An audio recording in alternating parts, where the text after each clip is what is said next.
Welcome, everyone, to the quarterly liquidity briefing hosted by Safened and the Carfang Group. Today, we're addressing two questions in this quarter's liquidity briefing. Number one, has a stealth Federal Reserve tapering already begun?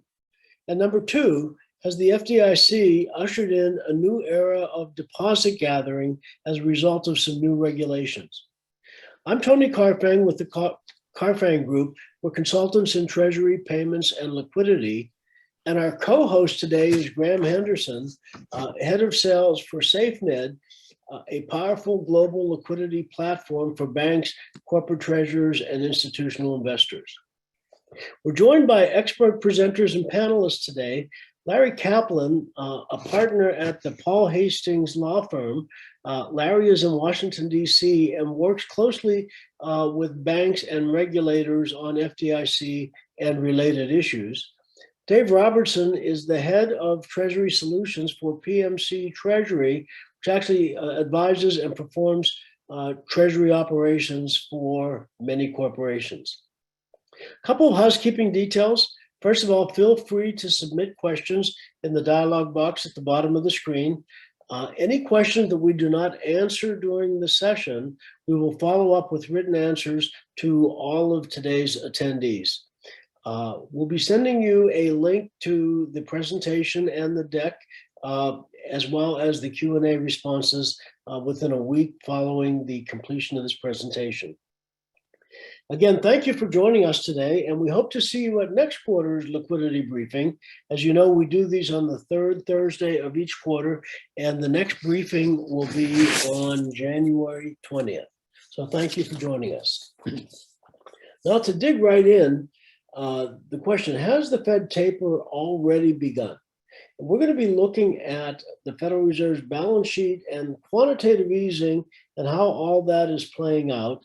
And in addition, with that as a backdrop, we're going to be looking at the current trends in corporate cash management, bank deposit gathering, and then Larry will be doing a deep dive into brokered deposits and some of the FDIC guidance.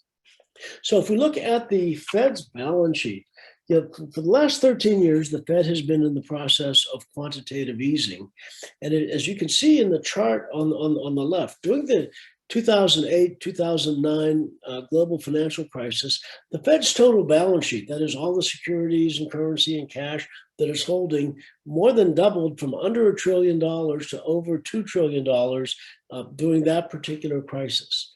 In the next 6 years, it doubled again as the Fed instituted quantitative easing and really grew the money supply with sort of its high-powered money. And then during the pandemic last year, the Fed doubled its balance sheet yet again. So it's now 8 times what it was before the financial crisis. It continues to add $120 billion a month in securities, which of course impacts market liquidity, interest rates, bank preferences for deposits.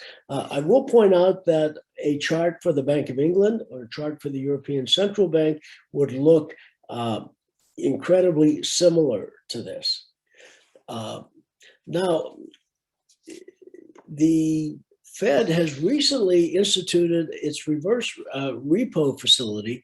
So if you can see the chart on the left actually shows the last year and a half, and you can see the line going up with the Fed's bond buying at $120 billion a month.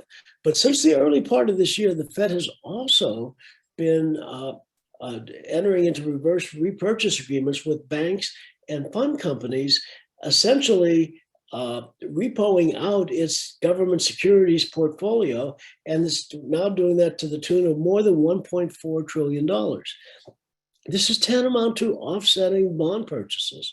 So if we look at the chart on the right, which we call the Fed balance sheet net, that's the total Fed balance sheet minus its reverse repurchase agreements, which I think may give you a better sense of the actual trends in the market. It's actually been declining since early this year. And in fact, that as the red line shows, we're now at a net $7 trillion. total Fed assets minus reverse repo, which is back where we were in May of last year. So in fact, tightening may already be underway. And we want to point out that markets tend to lag actual monetary policy activity by about 6 to 9 months. So our expectation is that some of the impact of this may just now be beginning to hit the market. So what does that mean from corporate cash? So corporate cash is currently in the U.S. about $4 trillion, hovering right near its all-time high. And it's 1.3 trillion above the trend line. You can see that little dotted line on the left-hand chart. That's the long-term trend line, and that's roughly at about 12% of GDP. Right now, cash is well above that. So what does that mean? First of all, why are corporate treasurers maintaining such a buffer? Obviously, uncertainty, both economic, COVID uncertainty, as well as regulatory policies are feeding into that. So we might wonder what it looks like, if we revert to normal. And on the next chart, we can actually look at the composition of corporate cash.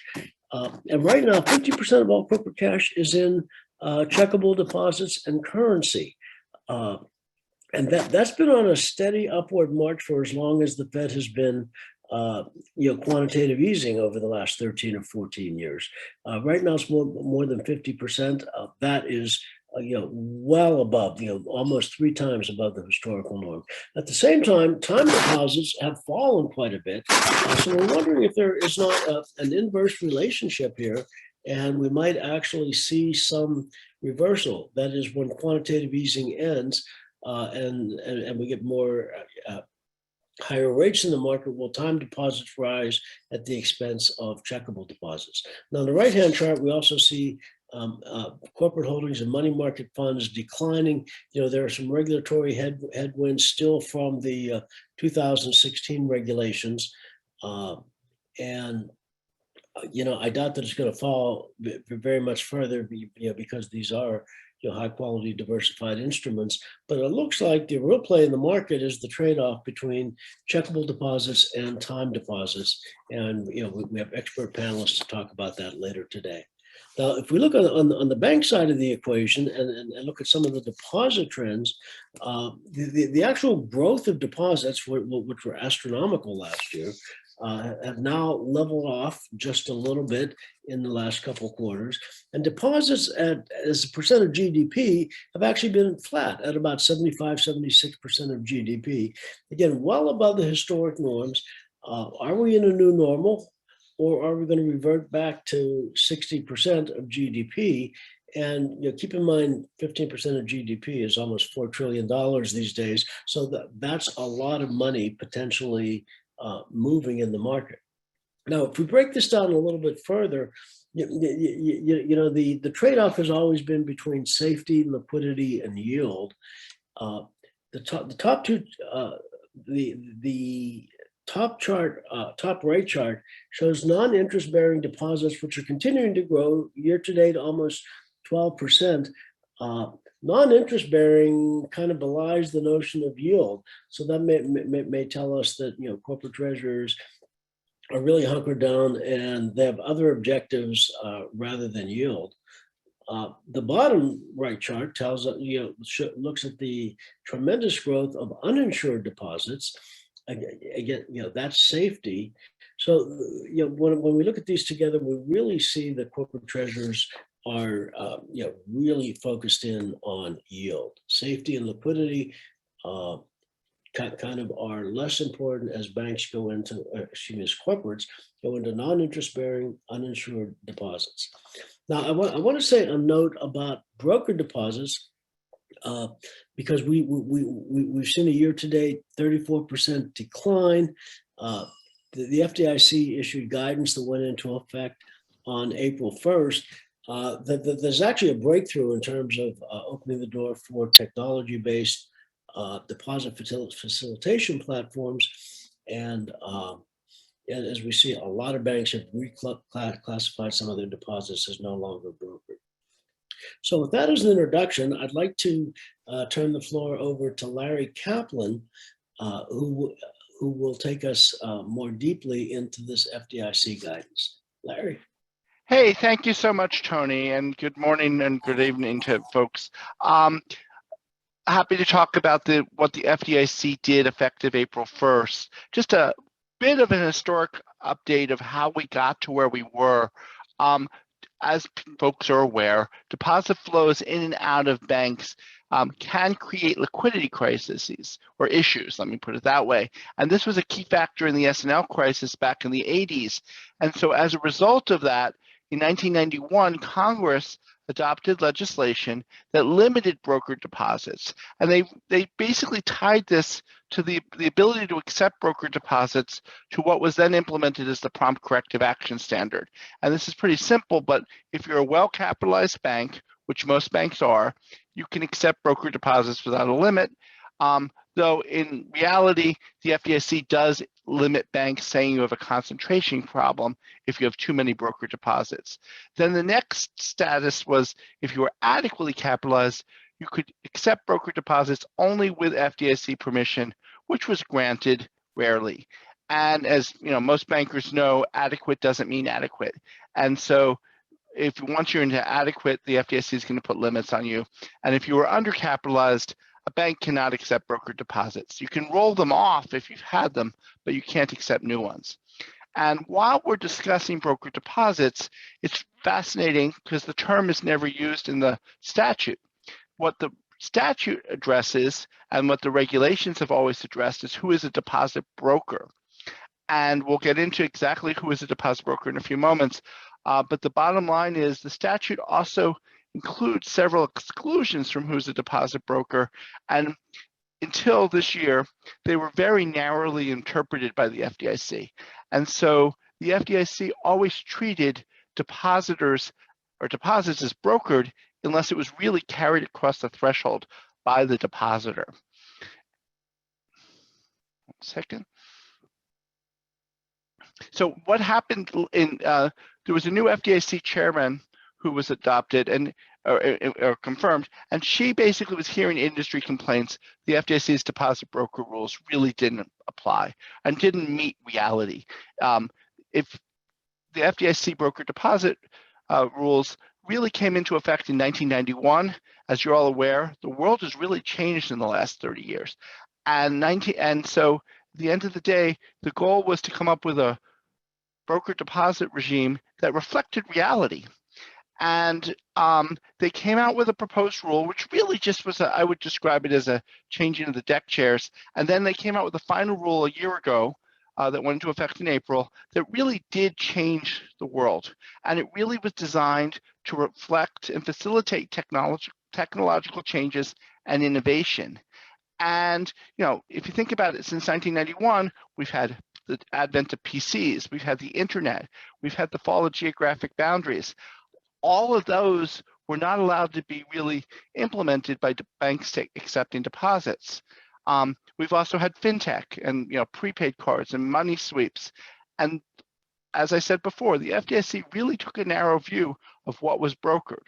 So they adopted a new rule that really focuses on the relationship between the person placing the deposit or facilitating the placement of the deposit and the customer.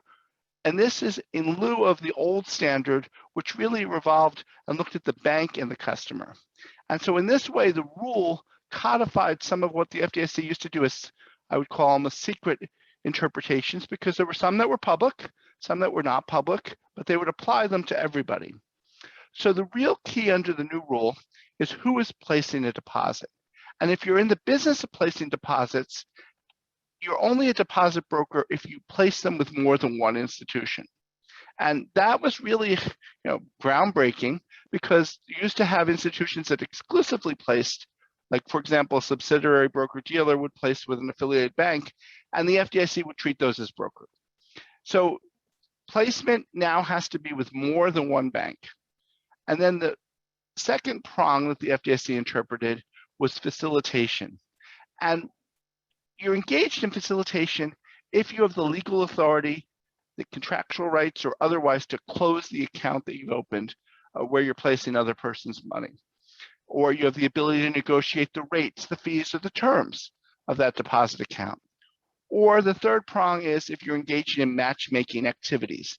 And matchmaking activities, really looking at the goals of a prospective borrower or depositor, and the bank and what they're trying to do. And the real key there is if you're allocating funds among banks based on those priorities. Now, it's really possible, and this is one of the things that's really tricky in the new rule and implementation. The deposit broker analysis looks at all levels in between the depositor and the bank. And so it's possible to have the relationship to the bank not be brokered, but a relationship getting there with an intermediary as brokered. So you have to look at every level in the flow of funds to see if someone has the right to close accounts or negotiate, because that would then trigger those to be brokered deposits. Now, the FDIC also clarified, and this comes from some of their interpretations, facilitation needs to be an active activity. So, similar to the old rule where a listing service such as Bankrate was passive and not brokered, just listing out rates and then people could go there, that still remains unbrokered or non-brokered. Same thing with providing administrative services for a sweep program. So the real key issue here is whether you're actively engaged in facilitating the deposits and basically creating those allocations. The new rule also clarified several exclusions from the broker deposit rules. And the real key, there's a statutory provision called the primary purpose exception. And that is, what is the primary purpose of the party placing the deposit? And I think it's illustrative to think of, this is how I always think of it. The FDIC actually did interpret this. A lender who offers a secured credit card and places those secured deposits with a bank, that is not a broker deposit. That's really incidental to the business. That's not their primary purpose. So what the FDIC did is they clarified several exclusions that will exempt deposits from being brokered. The first one, and I think this is really important in a corporate capacity, is a 25% of assets test. And this really looks at the deposits you're placing with third-party banks, and is it less than 25% of your assets? Now, this requires, rather than deeming those brokered, and as I said before, they used to be brokered, you would have to file a notice with the FDIC documenting your compliance, and you have quarterly filings thereafter. That helps, as I said, with especially a lot of sweep programs where you're sweeping only a portion of your deposits, and then once again, only to one bank. Another test that the FDIC did to facilitate, and this really helps in the technology world, is the enabling transactions test, where you're and this, to me, this is one of the biggest improvements. You're basically placing funds at a bank for the purpose of those funds being used in other transactions. Think of that like a prepaid card. And the funds come in from the program manager, and then they go over to the bank. Those will no longer be brokered, but the condition is they can't pay fees or interest or other remuneration to the depositor. Now, why the FDIC says no, they also say we have a process to review that. So one of the issues that I always think of, can you have a nominal fee such as a cashback program? Will that trigger that? The FDIC hasn't interpreted that yet, but there is a procedure if there's a nominal interest rate that is paid, and the FDIC will review. Finally, the FDIC clarified they won't even require a notice, and they automatically exempt a whole host of types of transactions that people are placing other people's money with banks. And that's from property management to cross-border clearing to mortgage servicing to IRAs and HSAs. Those used to be deemed brokered. Those are no longer brokered. And then finally, I just want to comment, the FDIC does have a compliance program, and they look for people who are evading the rule. At the same time, they can, if you've applied for an exception, they can revoke it if they determine that you're violating the rule. And so in sum, the FDIC rule really does change the world of deposit brokering and deposit placement because it reflects the reality of the last 30 years. So now I'm going to turn it over to Graham, who will talk about Safened. Great, thank you very much. And thank you, Tony, for the deposit environment overview, and to Larry for that deep dive into the FDIC rules update and how that's changed the brokered, non-brokered classification for deposits coming through technology channels such as Safened. So once again, Graham Henderson, head of sales for Safened. Thank you very much for attending this session this morning, this afternoon. I'm very happy to have you on board. So how does Safened, and in turn our partner banks, our distribution agents, and our corporate depositors benefit from these changes? So we've gone from any deposit coming through a technology channel being considered brokered, unless of course there was an exception granted by the regulatory bodies, to Safened's platform today, and processes checking off all the non-brokered classification boxes. As Larry mentioned, our platform does not aggregate. We are not recommending one bank or product over another. Our distribution agents are doing similar. They are not recommending. We are simply putting the platform in the hands of the corporate depositor, which allows them to make all their decisions. Let's focus a little more on the next slide on our partner banks and the benefits that they achieve. So the one we've been talking about, and the very obvious first one, is the more favorable treatment of the deposits coming through our technology being classified as non-brokered. And we feel this is really a game changer, as it's not been the case up until now. So in addition, our partner banks get access to a corporate depositor base they may not otherwise do business with. And for our offshore partner banks, those with a US presence tap into an alternative deposit source, and those with no presence in the US can attract deposits without physically having any personnel here. Many other benefits, including partner bank is in complete control of the products, the tenors, the deposit amounts they want to attract, and can switch on and off their offerings as the bank's need changes. Our partner banks only pay when deposits are made, no ongoing fees, and our efficient KYC procedures streamline that process and ensure quick and efficient account setup. Our partner banks can also use our tools to create flows of traffic, to data mine, to optimize the deposits coming through the Safened channel. On the next slide, we'll see some of the benefits for our depositors. Of course, the depositor gets access to our platform where they can review all the different rates offered by our partner banks. They can even reverse inquire. So if they can see if any of the banks want to offer rates for specific tenors or dates that suit their book. So that's available too. The depositors enjoy the ease of use, convenience of setup, and all the reconciliation reporting needs on one platform.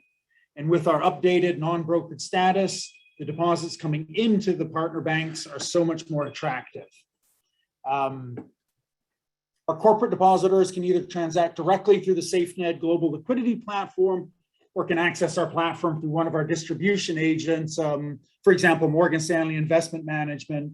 And of course, there's scenarios, there are efficiencies in both scenarios, depending on how the investor wants to go there.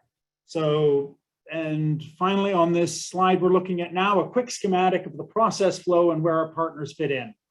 So on the right, we have our partner banks, again, in complete control of the products and the offerings they want to show on the platform. They input these deposit offerings into their partner bank front-end view, and at any time can change these, update them, or pull them completely. On the top left, the corporate depositors, who again may come through one of our distribution agents, as just mentioned, Morgan Stanley Investment Management, or come directly into the Safened Global Liquidity platform. They can see all the products being offered to them from the various partner banks. They can make their decisions, execute deposits, then send one wire to our settlement agent, North Capital. North Capital then settles with the individual banks. All the reporting notifications are generated through the platform and available at any time to all participants. When the deposit is called back or the term comes due, the reverse happens. Settlement agent receives the funds back from the partner banks and then in turn sends these funds back to the corporate depositors. So in conclusion, and before we go to our panel with questions, at Safened here, we're very excited about the non-brokered status of the deposits flowing through our platform And clearly there will be benefits for you as a partner bank, as a distribution agent, as a corporate depositor. So the FDIC really modernized the application of deposits, which can now be seen as stable, sourced through set technology such as Safened. I would also like to offer a demo of the system to anyone as a follow-up if you'd like to see the platform in action. That can be from the partner bank view, the distribution agent view, even the corporate depositor point of view. So with that, I will turn it back to Tony, Larry, and to Dave Robertson. Thank you, Graham, and thank you, Larry. We've introduced Graham and Larry. I'd now like to welcome Dave Robertson to the panel. Dave is the Director of Treasury Solutions at PMC Treasury. As I mentioned earlier, they actually manage treasury operations for a number of their client companies. So Dave, if this were a boxing match, you would be the guy in the ring. And so thank you for joining us from the view in the ring. And I'd like to start by asking you about central bank policies. You know, we talked earlier about the ballooning balance sheet, and the Jay Powell has said that we're not going to raise rates anytime soon. Tapering may begin sometime around November. Of course, the Fed has been talking about tapering since 2011, and there hasn't been anything material really happen. There's actually a spread between the interest that the Fed is paying depositors on excess reserves versus the lower rate that they're paying on RRP. Could you help us understand what all that means?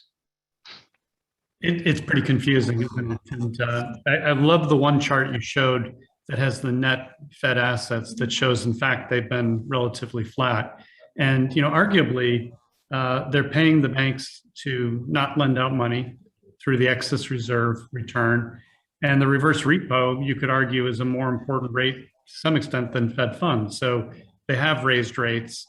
I think the market is aware of inflation, even if it is transitory. And so at PMC, we're seeing real concern over interest rate levels.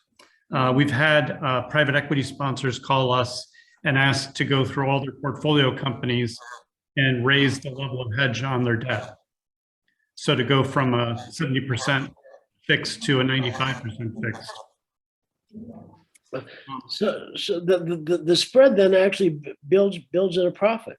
I mean, so a bank could sell its government securities back to the Fed at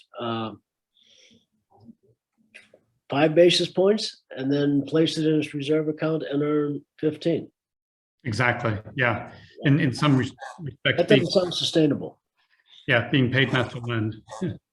Okay. Larry, do you have anything you'd like to add to that? Yeah, no, I mean, it's really taking money out of the system. And the question really comes down to what can be done to put more liquidity into the system. Putting funds into banks is going to be critical. My biggest fear and what I'm seeing as people prepare, if we're going to hit into a recession or a time of inflation, are they losing money by just having it in the bank? And that's what we're trying to avoid. Thank you both. Move on to the next question here, and I think this is the big question for the corporate depositors, big question for the banks, et cetera, is on yield. We talked about this in our last quarterly webinar. So Dave, just wondering what you're seeing from the corporate treasurers, what you're hearing in the market, the search for yield in this current environment we're in. Yes, it's a very frustrating environment for treasurers. In the UK and Euro, rates are negative. In the US, if you're using earnings credit rate, it's effectively zero. And what we're finding is that treasurers are looking for yield, but they do not want to sacrifice safety or liquidity. And for example, we had a customer who one of the banks presented to them a synthetic deposit that was basically using spot and forward contracts to generate a yield. Now, of course, that has foreign currency move risk to it, and the customer declined it because they didn't want the risk. But I think that kind of, let's call it creativity, speaks to the fact that there are no easy answers out there. I think, Tony, your chart shows the money market fund balances being low, time deposits being low. There just is not a lot of yield out there for treasurers today. And I would just add, I mean, I think the key issue is safety. Given so much uncertainty, especially in the non-bank world, the funds are there, they're just losing money because the yield is negative or non-existent, and inflation is taken away. At the same time, it's protected if it's in a bank. And that is really a critical issue of nobody wants to be responsible for putting something in an instrument that ultimately will lose money. It's just basically treading water while we're waiting for rates to change. Yeah, it's an interesting dynamic because if you believe inflation is, X, effectively rates in the US on a real basis are negative. So whatever cash you have on your balance sheet is a declining asset in that kind of environment. I think one option we've seen for treasurers is, can they get a really good view of their future, and can they dividend the cash, pay down debt, do something more permanent, and run a leaner cash balance? That's certainly one option.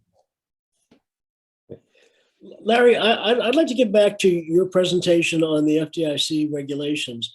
And clearly the view was from the view of a brokered deposit and defining what is not a brokered deposit. And essentially it's the FDIC catching up with technology. But there's a thought here that these changes are actually much more seismic than that. And it is really the FDIC coming of age, coming of the technological age. And this could be a major transformation in the way banks source deposits going forward, because a non-brokered deposit has a lot of advantages on the balance sheet. Oh, absolutely. And what's fascinating here is the business of banking really has changed since 1991, or even during the S&L crisis in the 80s, where you really, as I said before, PCs were not prevalent. The internet really wasn't prevalent.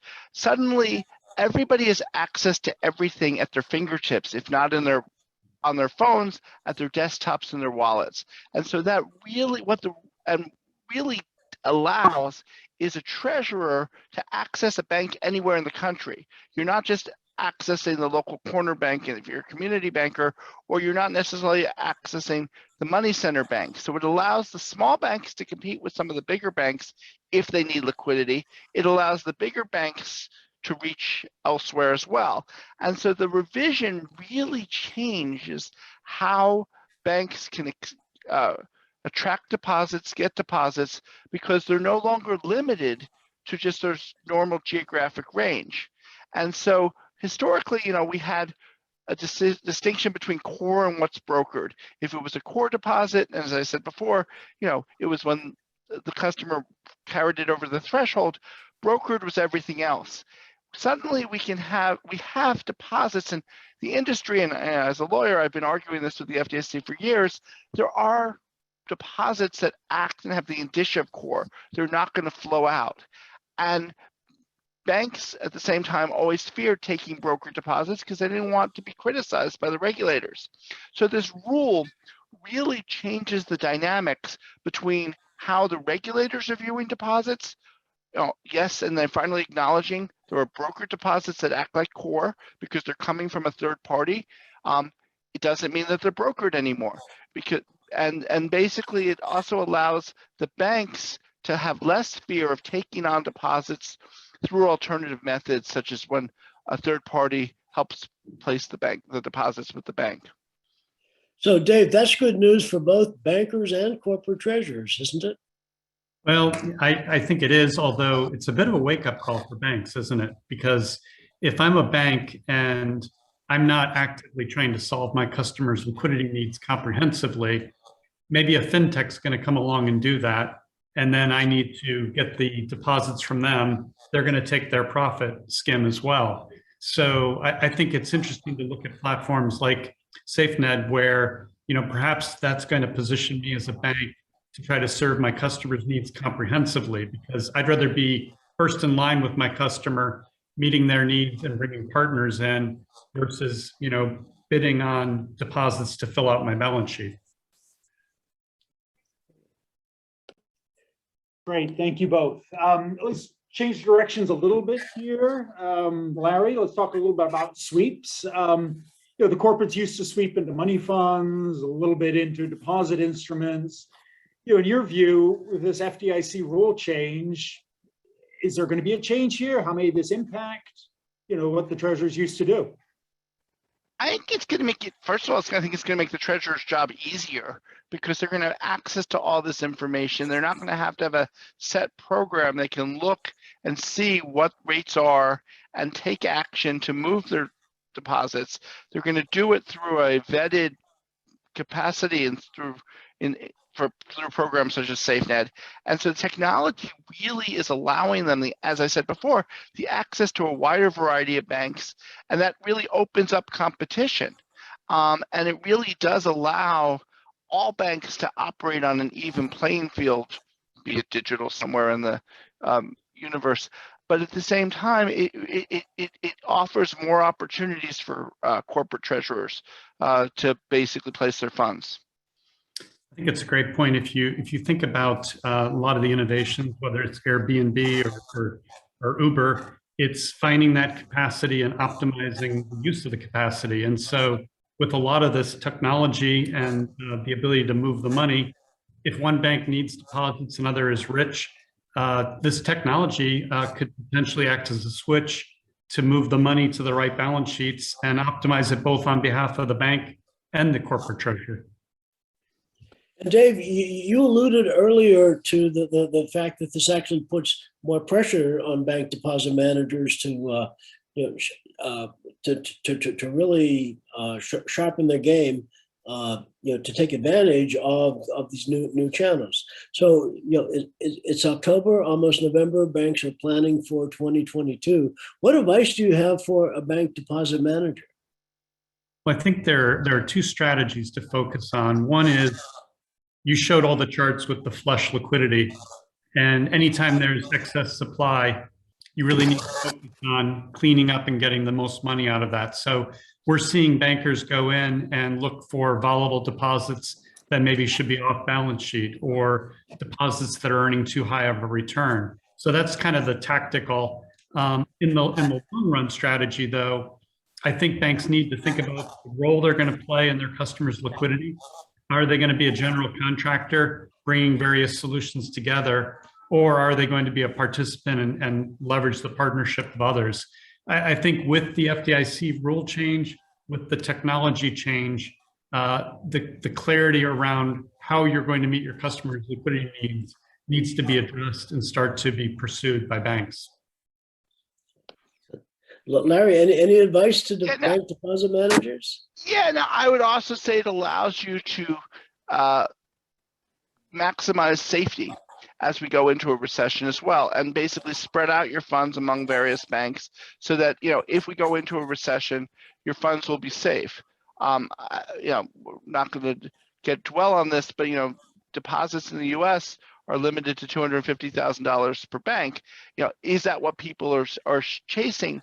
Chances are no, but at the end of the day, it is a good protection. When we saw the 2008 crisis, one of the very first things the FDIC did was, as long as you're in a non-interest earning account, it became fully insured without the $250,000 limit. That really was designed to protect banks and customers to avoid the flow to the too big to fail banks. But here, bankers and treasurers can help people manage a flight to safety by basically distributing their funds literally around the country. Interesting. Graham, you're on mute. You knew I was going to do that at least one time there, so thank you. At least it's in the Q&A and not when I was speaking earlier. Yeah, so Dave, just while we were speaking there, had some further thoughts on the yield, the search for yield. Now that we are in a generation of technology now, how are companies and banks using this technology in their search for yield? And on top of that, how are they using it to reduce costs, improve performance, there's other factors that have got to be considered in there as well, or thought about in there as well. Yeah, I think everything we've talked about fits in nicely to a theme of digitizing and automating treasury. And, even if you think about the placement of a deposit, if the yield curve, again, permits term deposits to earn money, I need to understand my forecast and my needs. So we're seeing a lot of investment in cash visibility, cash forecasting. And I think to the extent that there's yield out there, treasurers would value a platform to be able to identify different options, whether that's to diversify counterparty risk or to potentially get a better yield in the market. And Larry, any further thoughts on that? I was just going to add in a quick. I was trying to get off of mute. Knowledge is power, and so at the end of the day, what treasury automation and what technology is allowing, it's giving treasurers knowledge of what the entire universe of the banking world is doing, versus just the normal few banks that they may use. And so it's allowing them access to things that they otherwise may never have had before. So this really has a tremendous benefit to give that additional knowledge to treasurers so they can make the prudent decisions. Excellent. Well, yeah, that's a great summary, and sort of what I'm hearing is, platforms like Safened on the banking side empower banks to really craft a portfolio, diversify their deposit sources, minimize the risk of volatility on the balance sheet, and on the corporate side, provides a level of automation that gives a much deeper view into the entire global banking system. As we wrap up here, start with Larry and then Dave. Do you have any final thoughts for our participants today? We gave them a lot of information. What final thought, Larry, would you like to leave with our group? As I just sort of previewed, knowledge is power, and having access to what rates are around the world, but also being empowered to make your own decisions, not having them made for you, is really important. And that benefits the banks that the funds ultimately go to. It benefits your balance sheet because you're able to take advantage of opportunities you may never have known about. Dave, a parting advice line? Sure, absolutely. I think we are in uncharted economic territory. Some of those charts you showed, Tony, with the buildup of the Fed balance sheet, the inflation that's out there, there's just a lot of uncertainty. And I think as treasurers architect both their activities and their cash portfolio, there's a real premium on being flexible, having visibility and control, and being able to respond and anticipate both opportunities and risks. Excellent. Well, thank you very much. I think we're up against time here. So big thanks again to our speakers, presenters, moderators, Dave Robertson, Larry Kaplan, Tony Carfang. Quick reminder that our next liquidity webinar will be held on January 20th. Tony mentioned that before. Of course, we'll be sending out the recording of this webinar to all the registrants. So, hopefully you were able to stay on for the full 45 minutes, hour. If not, you'll be able to review it. And of course, if you have any further questions, my contact information is there. If you'd like to schedule a demo, please reach out to me. Thank you very much, everyone. Thank you.